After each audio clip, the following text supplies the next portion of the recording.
Good evening everyone, welcome to civil services study. देखिए, UPSC civil services prelims के लिए 6 class की जो ज्योग्राफी की एनसीईआरटी है उसका हम क्विक रिवीजन कर रहे हैं। ठीक है, और टॉपिक का नाम है पृथ्वी के प्रमुख स्थल रूप। तो चलिए स्टार्ट करते हैं। कुछ 3, 4, 5 या 6 सेकंड का टाइम लगेगा एक प्रश्न को पढ़ने के बाद अपना भी सोचना कि आंसर क्या हो सकता है।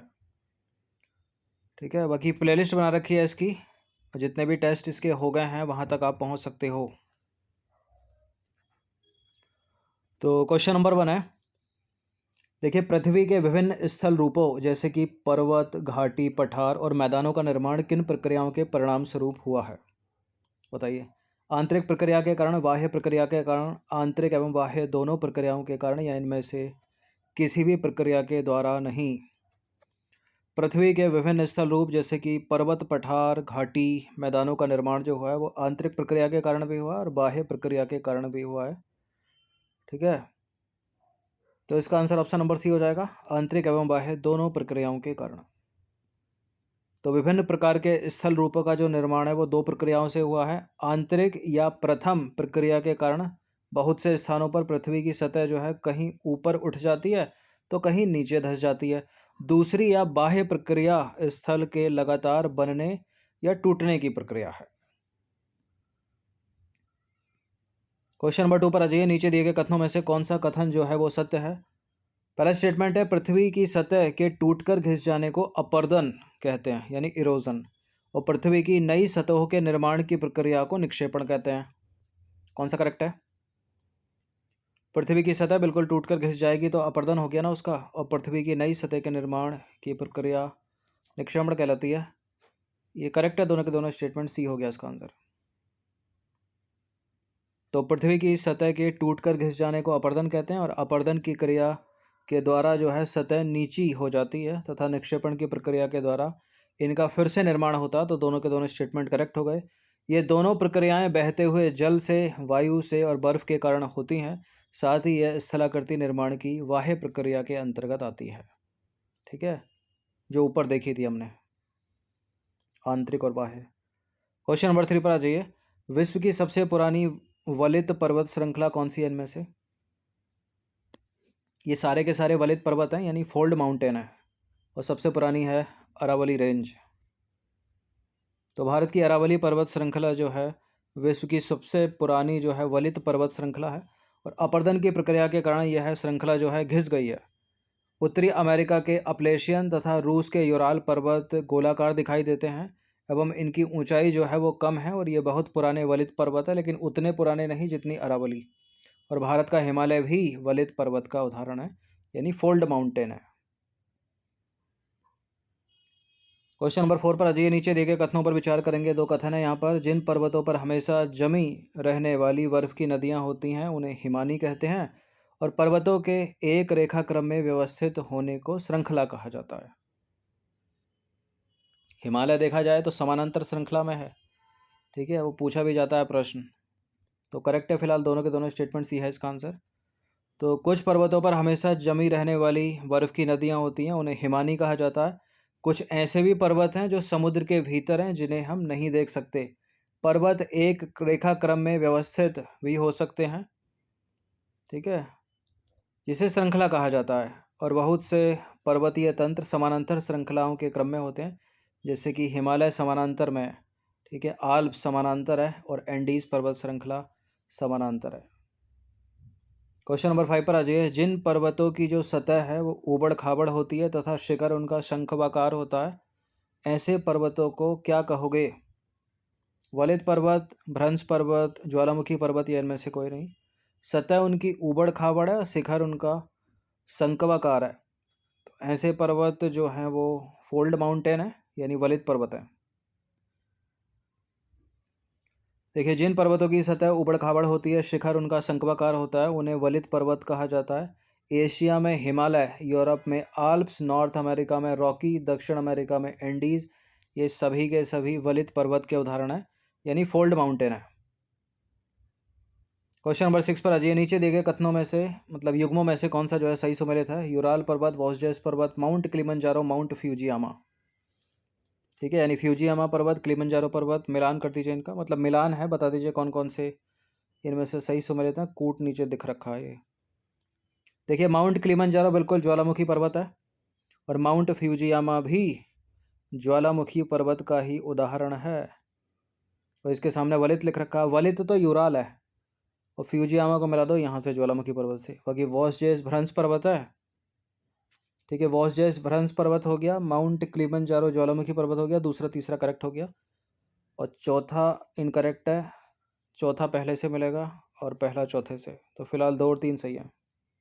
तो पूछा क्या, सही पूछा है, सही सुमेलित पूछा है, तो बी है आंसर। देखिए रूस का यूराल पर्वत गोलाकार दिखाई देता है तथा इसकी ऊंचाई बहुत कम है। ये बहुत पुराना वलित पर्वत है, ठीक है। जब कोई बहुत बड़ा भाग टूट जाता है तथा ऊर्ध्वाधर रूप से विस्थापित हो जाता है, तब भ्रंश पर्वतों का निर्माण होता है। ऊपर उठे हुए खंड को उत्खंड तथा नीचे धसे हुए खंडों को द्रोणिका भ्रंश कहा जाता है। रूस की जो राइन घाटी है और वॉसजेस पर्वत, वो इसी तरह के पर्वत तंत्र के उदाहरण है, यानी भ्रंश पर्वत के। बाकी अफ्रीका का जो किलिमंजारो पर्वत है और जापान का फ्यूजियामा पर्वत है, वो ज्वालामुखी पर्वत का उदाहरण है, याद रखिएगा। और ज्वालामुखी पर्वतों का निर्माण कैसे होता है, ज्वालामुखी प्रक्रियाओं के कारण होता है। क्वेश्चन नंबर 6 पर आ जाइए। मनाकी पर्वत किस महासागर में अवस्थित है? अटलांटिक, पैसिफिक, इंडियन या फिर दक्षिण ओशियन, साउथ ओशियन?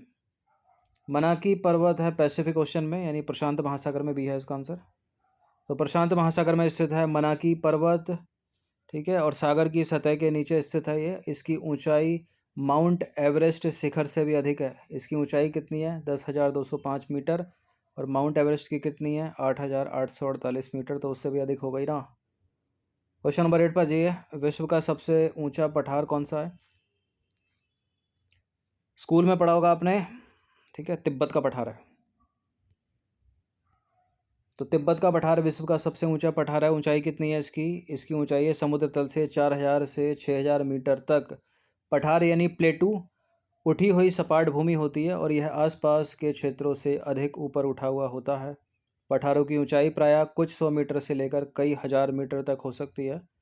और पर्वतों की तरह पठार भी नए या पुराने हो सकते हैं। भारत में जो दक्कन का पठार है वो पुराने पठारों में से एक है, और तिब्बत का पठार जो है वो सबसे ऊंचा है।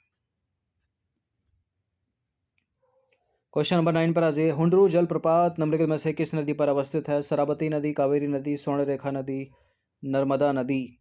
अलग अलग नदियां हैं, इन अलग अलग नदियों पे अलग अलग जलप्रपात स्थित हैं। एग्जाम के फेवरेट हैं, जैसे कि नर्मदा नदी पर स्थित है धुआंधार जलप्रपात, ठीक है। बाकी हुंडरू जलप्रपात स्वर्णरेखा नदी पर है। ऑप्शन नंबर सी है इसका आंसर। देखिए पठारी क्षेत्रों में भी जलप्रपात होते हैं क्योंकि यहाँ नदियाँ ऊंचाई से गिरती हैं। छोटा नागपुर पठार के स्वर्णरेखा नदी पर स्थित है हुंडरू जलप्रपात, जो झारखंड का सबसे प्रसिद्ध जलप्रपात है। यह जलप्रपात 320 फीट की ऊंचाई से गिरता है। बाकी शरावती नदी पर जो है जोग प्रपात स्थित है कर्नाटक में, ठीक है। और शिव समुद्रम जलप्रपात है एक, वो भी कर्नाटक में है, कर्नाटक में कावेरी नदी पर स्थित है। और एक है धुआंधार जलप्रपात जो मध्य प्रदेश के जबलपुर के निकट नर्मदा नदी पर स्थित है।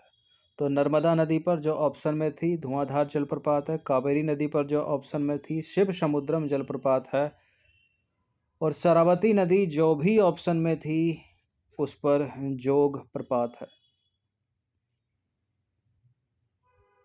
क्वेश्चन नंबर 10 पर आ जाइए। मैदानों के संदर्भ में नीचे दिए गए कथनों पर विचार कीजिए। देखिए अधिकांश मैदान मुख्य नदियों तथा उसकी सहायक नदियों के कारण बने हैं। मैदान विश्व में सबसे अधिक जनसंख्या वाले भाग हैं। बिल्कुल, जो प्लेन एरिया होते हैं जनसंख्या वहाँ अधिक पाई जाती है इन कंपैरिजन टू पठारी या पहाड़ी क्षेत्रों में, ठीक है। सी है इसका आंसर। तो मैदान जो है समतल भूमि के बहुत बड़े भाग होते हैं। सामान्यतः अधिकांश मैदान मुख्य नदियों तथा उनकी सहायक नदियों के द्वारा बने होते हैं। पहला वाला करेक्ट हो गया। नदियां जो है पर्वतों के ढालों पर नीचे की ओर बहती हैं तथा उन्हें अपर्दित कर देती हैं। वे अपर्दित पदार्थों को अपने साथ आगे की ओर ले जाती हैं और अपने साथ ढोए जाने वाले पदार्थों जैसे कि बालू तथा सिल्ट को वे घाटियों में निक्षेपित कर देती हैं। इन्हीं निक्षेपों से मैदानों का निर्माण होता है। देखिए, सामान्यतः मैदान अधिक उपजाऊ होते हैं। यहाँ आवास एवं परिवहन के साधनों का निर्माण करना आसान होता है, इसलिए यह मैदान विश्व के सबसे अधिक जनसंख्या वाले भाग होते हैं। तो करेक्ट है दूसरा स्टेटमेंट। क्वेश्चन नंबर 10 पर आ जाइए। यांगतीसी नदी कहाँ बहती है? नॉर्थ अमेरिका, मंगोलिया, म्यांमार या चाइना? विश्व की तीसरी सबसे लंबी नदी है ये यांगतीसी, चाइना में बहती है। तो पहली कौन सी है? नील। दूसरी कौन सी है? अमेजन। तो यांगसेकियांग चीन की सबसे लंबी नदी है, जो चीन के सीकांग के पहाड़ी क्षेत्र से निकलकर दक्षिण पश्चिम से उत्तर पूर्व दिशा की ओर बहती हुई पूर्वी चीन सागर में गिरती है। इसे चांगयांग, यांगतीसी, यांगजी भी कहते हैं और विश्व की तीसरी सबसे लंबी नदी है। पहली नील, दूसरी अमेजन, तीसरी यांगतीसी। यांगतीसी, यांगसेकियांग, चांगयांग या यांगजी। तो 6 क्लास की ज्योग्राफी की एनसीईआरटी, ठीक है, 10 प्रश्न निकलते हैं इस टॉपिक से। इनकी प्रैक्टिस आप 1 से 2 बार कर लीजिएगा। ये नंबर है, इस पर कॉल या व्हाट्सअप करके आप फुल टेस्ट पीडीएफ भी प्राप्त कर सकते हैं पेड टेलीग्राम ग्रुप को ज्वाइन करके। हर दिन प्रैक्टिस करते रहिएगा। धन्यवाद।